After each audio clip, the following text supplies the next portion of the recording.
J. Patel, 12th of the 12th, 17.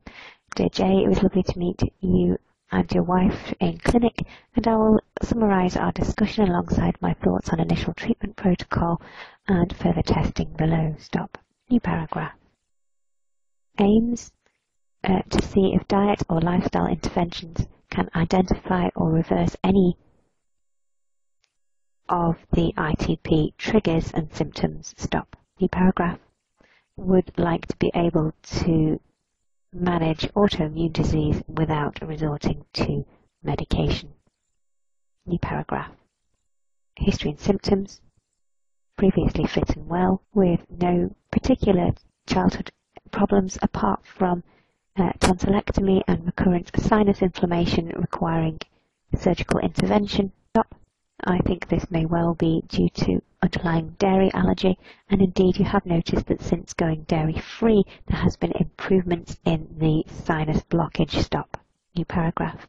Family history includes irritable bowel syndrome, hypertension, diabetes mellitus, and arthritis. Stop. There's no strong link to autoimmunity, although both arthritis and IBS may signal underlying immune system disorders. Stop. New paragraph.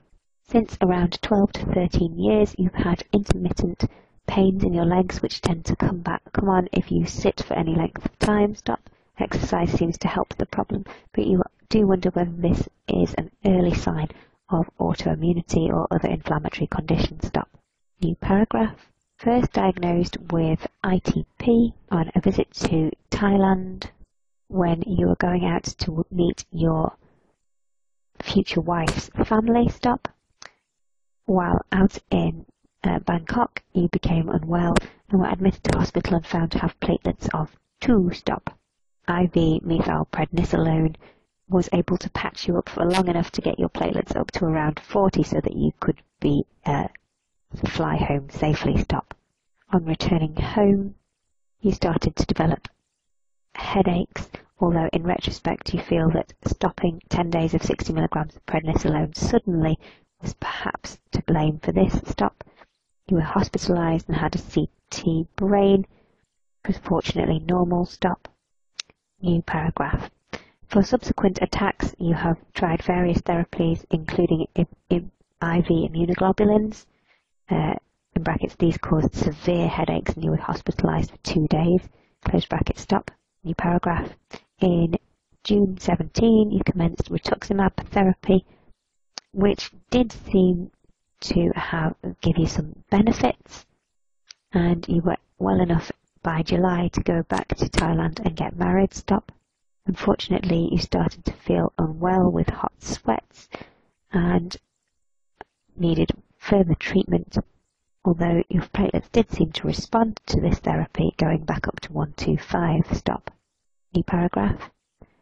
Your most recent attack was in mid-October again, when you became shivery with a low body temperature, raised CRP, and were given IV antibiotics, although the hospital were not able to grow anything on culture. Stop.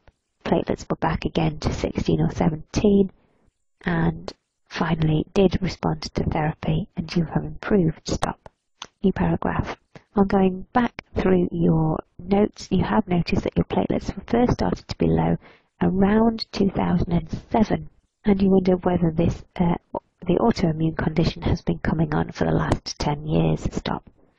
Triggers for you seem to be becoming cold or fatigued, and at work you can work 12-hour shifts and late nights, which may be contributing to your problems. Stop. Recently you have been off sick and not working, and this really seemed to improve your condition, and your platelets came back to normal on your last consultation at 119. Stop. Paragraph. Clearly there are things in terms of diet and lifestyle which may well have an impact on your autoimmune disease's progress, and we are extremely interested from a functional medicine point of view to find out if we can utilize these to good effect. Stop. New paragraph. You've had multiple blood tests done by the hospital who've been extremely thorough in investigating you, and these have shown all fairly normal results, apart from very low B12 at 214, stop. While this number is felt to be normal, in inverted commas, by the NHS, for somebody who has autoimmune disease and therefore probably problems with the methionine cycle functioning, I see no point in delaying onset of therapy and have therefore commenced you on subcutaneous hydroxycobalamin injections today. Stop. New paragraph. The fatigue which you experience seems to go up and down with your platelet levels, and although your haematologist has said it is not normal for patients with ITP to have fatigue, she did think that perhaps it would be seen with side effects of some of the therapies used at present. Stop. Today, given your history of autoimmunity, we've also taken the liberty of checking your thyroid autoantibodies and complete thyroid function just to ensure that you do not have thyroid problems as well as autoimmune ITP. Stop. New paragraph. There is a history of borderline vitamin D deficiency, in brackets last levels 51, close brackets, comma. We will be encouraging you to replace these to get them around 100 to 150 and maintain them at this level to try and keep the immune system quiet. Stop. New paragraph. Diet and lifestyle review. Currently works as pharmacist in a Lloyd's pharmacy. Long hours, often standing for most of the working day. Stop. Fatigue does seem to have an impact on your disease progression. Stop. New paragraph. Since becoming unwell, muscle pain and inflammation post-exertion have been a feature and you have been unable to exercise as much as you would wish. Stop. New paragraph. You have tried experimenting with your diet in the light of your understanding of functional medicine and recently become mainly dairy-free. Stop. However, you are taking on board quite a bit of soy, and it is known that 50% of dairy allergy sufferers also have soy cross-reactivity. Stop. Given that you have autoimmune problems, we have recommended a full oligoantigenic diet in the form of Paleo AIP, which we have counselled you on today. Stop. New paragraph. You have a history of Helicobacter pylori and at present have a prescription for antibiotic triple therapy. Stop. You are concerned that you could well have resistant strains as you have had all of the antibiotics apart from one in the past which has seemingly not cleared the infection. Stop. Given your multiple antibiotic use in the recent past, we have advised on a novel treatment therapy using a Toxiprevent to strip the ammonia layer away from the H. pylori and to try and encourage natural decline in their numbers. Stop. Should this be unsuccessful, then it may be that we have to resort to antibiotic therapy in future. Stop. Paragraph. Being of Asian descent, the combination of H. pylori infection and B12 deficiency means that you probably have the FUT2 genetic variant, which predisposes you to both of these. Stop. For this reason, I would not encourage recurrent antibiotic use for H. pylori, as it is frequently seen to return in patients carrying this variant. Stop.